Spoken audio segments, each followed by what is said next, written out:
Hey, what's up guys? Welcome back. We recently did a guitar with some spray art, space painting type stuff on it, and well, a lot of people liked it and asked me to show you how to do that stuff. So in today's tutorial, we're going to do a very basic space painting, and I'll show you guys kind of the gist of some of the techniques that work for this type of art.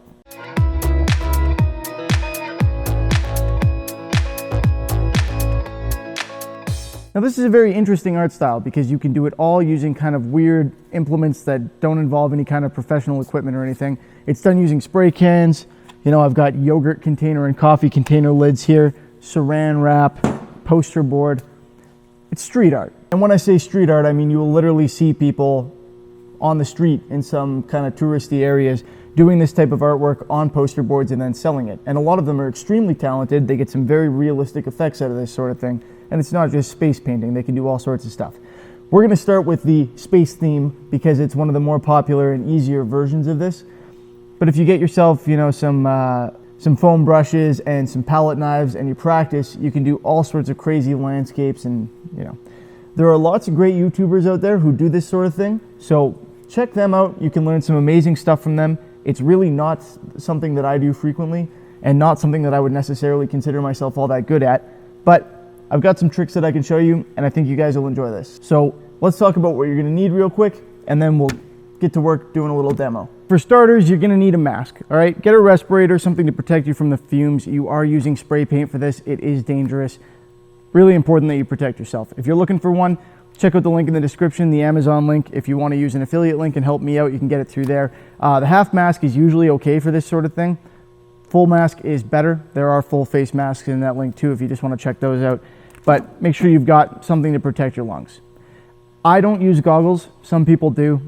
I've never found it to be an issue, but I'm certainly not gonna say don't use them. If I think I'm gonna need goggles, I'll just use a full face mask. Gloves, very important, cheap.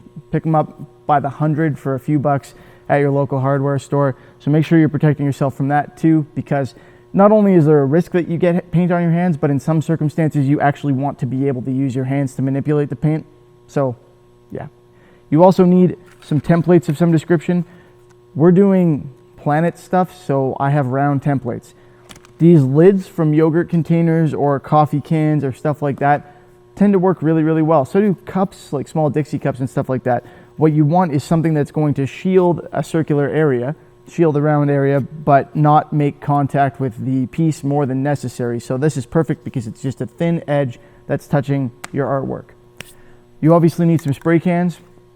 For the sake of simplicity, I mean, you can do whatever color you want, and there are a variety of techniques. We'll cover a couple of them here, but for the sake of simplicity, I'm doing grayscale here. We're gonna do like the moon type of thing. So white, gray. Of course, you're going to need black. That's your background in space painting. It's your background in a lot of circumstances, although you can do dark blue and purple. That looks awesome too. But anyway, you're gonna want some black for most of these, and then clear. You break a lot of painting rules when you're doing this kind of painting. Frankly, you layer up a lot more paint than you usually would. It's not the kind of thing that I would put, you know, on a car or whatever, but it works. You're gonna want some clear coat, not just to clear coat your finished piece, but also if you spray something and you need to do some texture work and the paint is dried too quickly, you put some clear coat on it of the same type and it wets it again so that you can remanipulate it. It's a nifty trick and it'll save you throwing out a bunch of poster board, which is what I recommend you practice on. Get yourself some poster board, pretty straightforward, cheap stuff to get, and spray on the shiny side. If you're doing this on canvas or something like that, you're gonna want to prime it first. You're gonna wanna create kind of a smoother, harder surface to the extent that you can. Not glossy, and this stuff isn't glossy, it's just got a little bit of sheen to it. You want kind of a smoother surface that you can texture stuff on without having to worry about it soaking in too quickly. For the actual texturing work, I mean, the sky's the limit. A lot of people like to use magazine pages because they're a little bit shiny. Those are good. I like using those. Plastic bags I've used. What I have here is cling wrap, like literally just a big roll of saran wrap. That's what I'm gonna use in this particular video because it was handy and I forgot to bring a magazine from home. Who's got magazines anymore? You can also use newspaper. Just, you want something with a little bit of structure, so don't use paper towel because it will peel out and leave fuzz and crap. But as long as it's something with a little bit of structure that you can put down and pull back up, you're fine.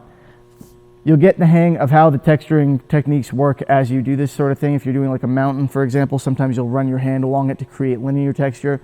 With a planet, usually you just smush it down, then you can bunch it up and kind of, we'll cover all of that.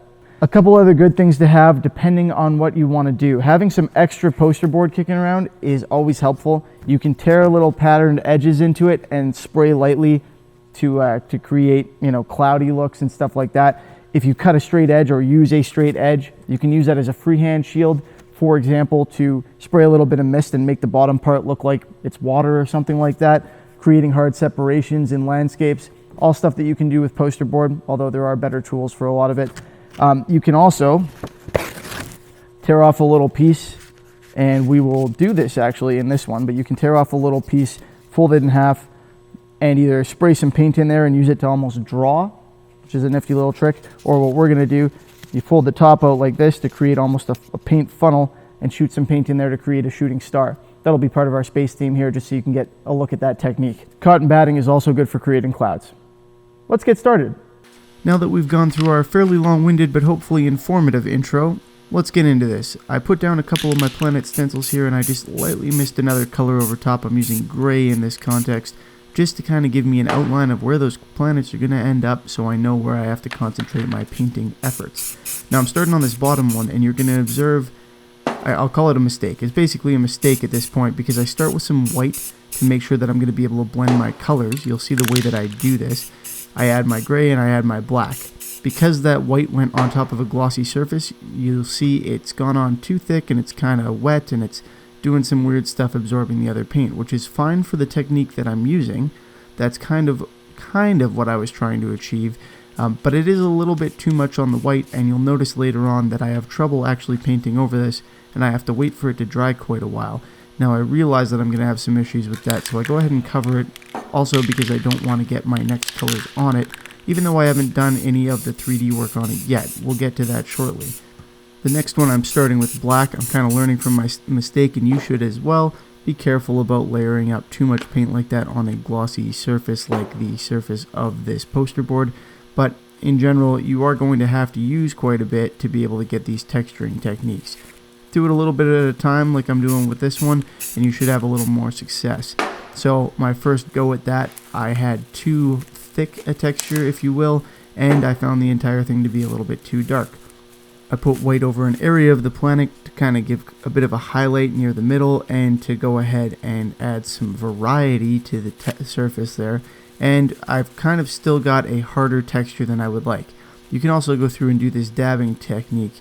Now I found here that the entire thing was a little darker than I wanted, so I came back in with the gray to kind of tone down how harsh that texture is, and I use my piece of saran wrap here to put something a little bit finer so that it doesn't look like this planet is made entirely of ridiculous cliffs and valleys and stuff.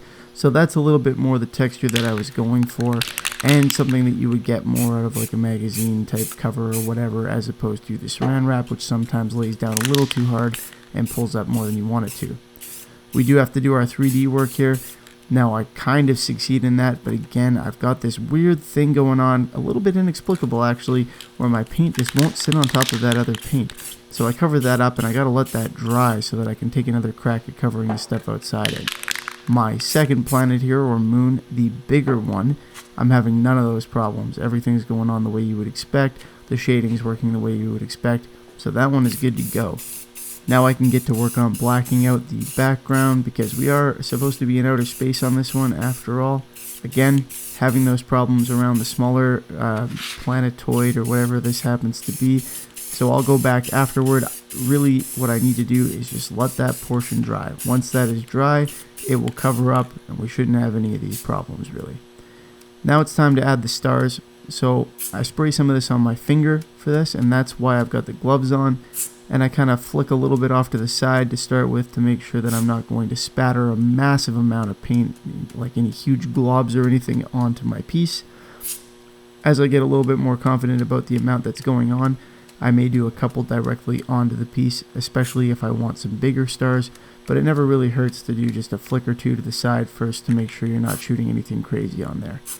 A couple test fires with the shooting star technique to make sure that everything's going to go well, and then I jump right into that as well.